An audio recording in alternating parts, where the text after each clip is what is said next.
For more on this, let's now speak to Cidia Chissungo, Amnesty International Mozambique campaigner.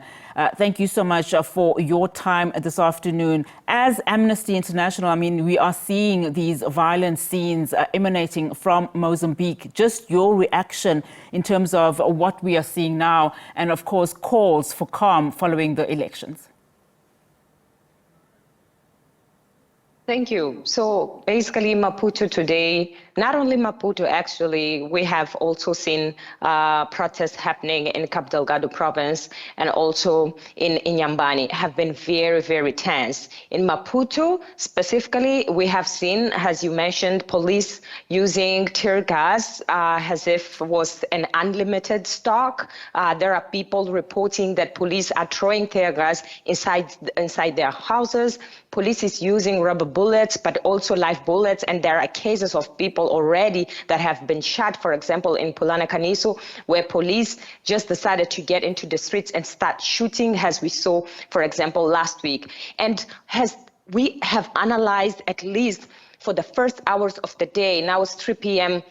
Maputo time, police have been using unnecessary and disproportional force against peaceful protesters. We have seen protesters that the only thing they have is just posters, and police yet is attacking them. Of course, there are few exceptions where police is actually escorting, as we saw, for example, in Kumbeza and Zimpeto, but it's not clear for how long, because at a certain point, as we see crowds trying to get to the city, suddenly they are dispersed. That's why we keep calling on authorities to end crackdown on protesters. Not only today, it actually started on 21st October when in Maputo, people were trying to pay tribute to Lair Evino, and then the days that followed is just like violence. We are also calling on authorities to stop arbitrarily detaining people. We have documented cases of people who were just in the streets and then they were taken by police without knowing exactly what they did, where they are going. So we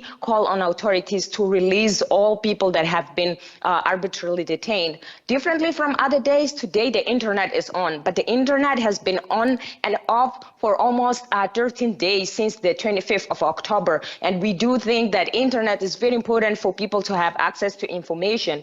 And we also call on the international community to make appeals also and do something and not just watching, because it's escalating. We are talking right now about dozens being killed. We are talking about hundreds being arrested. And even yesterday, Mozambican Bar Association was even talking about thousands right now that they have been working to try to get them out of prison. So we have to all come together and call on Mozambican authority to respect people's right to peaceful assembly. And before we go to the international community, I just want you to confirm, we do of course understand that there are reports that at least 18 people have been killed in this violence. Can you confirm at all, how many people have actually been fatally wounded, and those that are wounded, what's happened to them?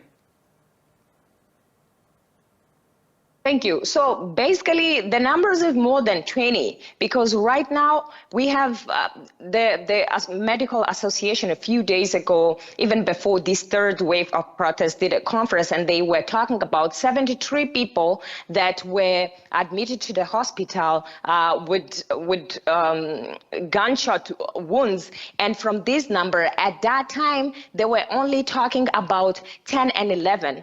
But since the past few days to today, since the beginning of this week, there were more confrontations between police and also protesters, and that number raised from the around 15 that we were talking about to right now, like something like 24. And this number is not even including the cases that we are having today, because there is a lot that has to be confirmed. But we are very scared that this number is going to raise. There are many people at the hospitals right now, and just a few days, doctors were protesting because they are reporting that they are overwhelmed with the amount of work that they are having. And just yesterday, they were calling on volunteers so that they could support the hospitals in Maputo, because there is right now no capacity due to the amount of people that the number of people that are going to the hospitals. And some of these people that are being injured, they are even afraid to go to the hospitals because they're afraid of being targeted. So right now, it's very very difficult to give very precise numbers because we are still verifying a lot.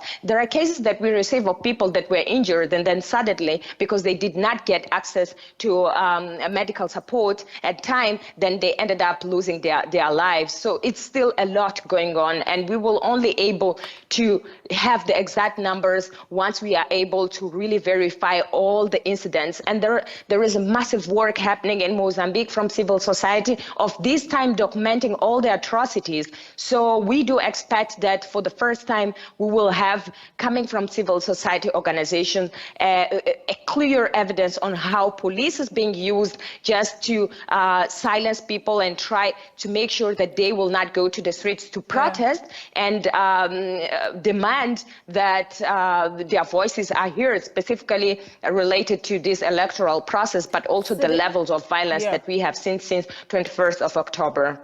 You're obviously calling for more action from the international community. We know that, of course, in South Africa, there has been a call for calm and restraint. We know that the SADC chair, President Emmerson Mnangagwa, is calling for an urgent meeting that will happen in Zimbabwe next week. Is this enough? What more would you like to see from the international community, particularly those that are immediate neighbors to Mozambique?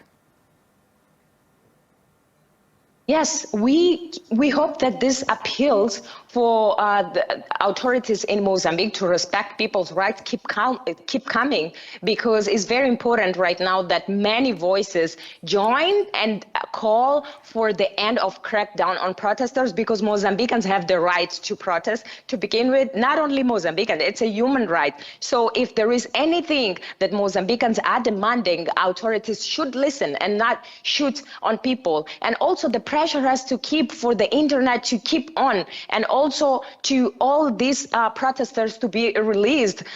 Right now, we have seen just a few number of countries calling on the government of Mozambique, but a lot more has to come. And we have seen also that human rights organizations are trying to collect as much as possible evidence just to show that there is a very intention from authorities in Mozambique right now to kill protesters, because the way police has been dispersing crowds is just very intentional. They could simply use tear gas as they have been using in a very not also responsible way, let's say, but they are also preferring to use live bullets, and there are proofs of this. It's very important that everyone at this point comes together and calls the authorities to respect the right to protest. Cidia, thank you so much for your time. Of course, we will be monitoring this particular story as violence continues to escalate. And of course, that border to South Africa also remains closed at this hour. That's Cidia Chissungo, Amnesty International Mozambique campaigner.